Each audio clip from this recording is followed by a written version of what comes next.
ফিরাউন 1000 বছর ছিল, ফিরাউন কি বেঁচে আছে? নমরুদ আল্লাহর সাথে যুদ্ধ ঘোষণা করেছিল, নমরুদ পৃথিবীতে আছে? এমন নব্য ফিরাউন, নব্য নমরুদ এখনো পৃথিবীতে আছে না নাই? তারাও ধ্বংস হবে কি হবে না? কথা বলেন।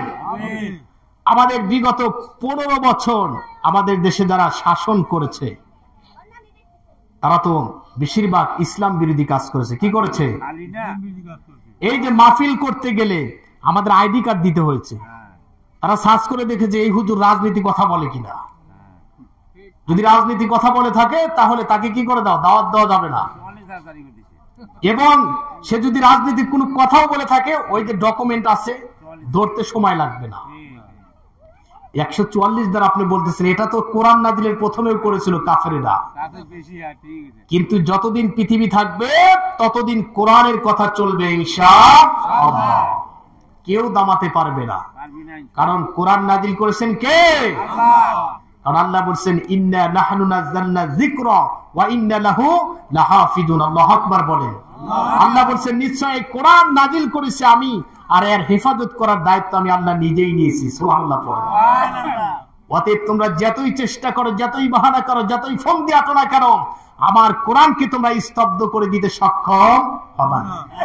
কারণ যারা কোরআনের কথা বলে, দ্বীনের কথা বলে, সত্যের কথা বলে, হকের পথে থাকে, তাদেরকে তোমরা যতই মারো, জেল খাটাও, জুলুম করো, নির্যাতন করো, দেশ ত্যাগ করতে বাধ্য করো, গাড়িঘর থেকে তাদেরকে উৎখাত করে দিলেও তারপরে একটা দল থাকবে, তারা কোরআনের কথা বলবে, কিয়ামত পর্যন্ত বলবে। কার কথা?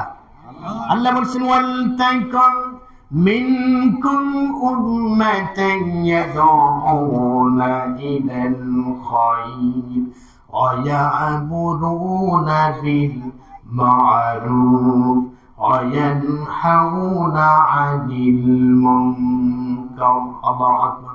আল্লাহ বলতেছেন তোমাদের ভিতরে, জাতির ভিতরে অবশ্যই একটা দল থাকবে, কিয়ামত পর্যন্ত এই দলটা থাকবে, যারা জাতির লোকদেরকে সবসময় সৎ কাজের আদেশ দিবে, ভালো ভালো কথা বলবে, এবং জাতির সমস্ত অন্যায় অপরাধ থেকে জাতিকে বিরত রাখার জন্য তারা চেষ্টা করবে। অতএব কিয়ামত পর্যন্ত এই দলটা কি থাকবে। যতই নির্যাতনের শিকার হোক, যতই জুলুমের শিকার হোক, তারা কি করবে? সত্যের পথে সবসময় অটল থাকবে।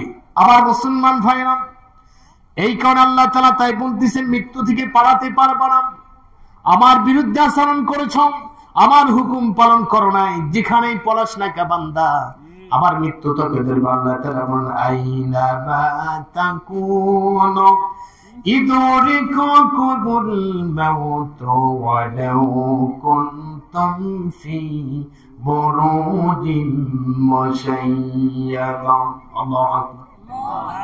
আল্লাহ বলতেছেন বান্দা, সীসাডালা প্রাচীর, দুর্বিদ্ধ দুর্গ, যেখানে কোনো মানুষের প্রবেশ করা সম্ভব নয়, কোনো আরবাদেশে যদি প্রবেশ না করতে পারে, তুমি যদি দুর্বিদ্ধ দুর্গের ভিতরে পলায়ন করো, সীসাডালা প্রাচীর বানিয়ে তার ভিতরে যদি অবস্থান করো, আমার মালাকুল মউত সেখান থেকে তোমাকে গ্রাস করবে, সেখানেই তোমাকে ধরবে। তোমার সময় যখন হবে 1 সেকেন্ড এদিক সেদিক হবে না, তোমার রূহটা কবজ করবে আমার মালাকুল মউত। সুবহানাল্লাহ পড়ে।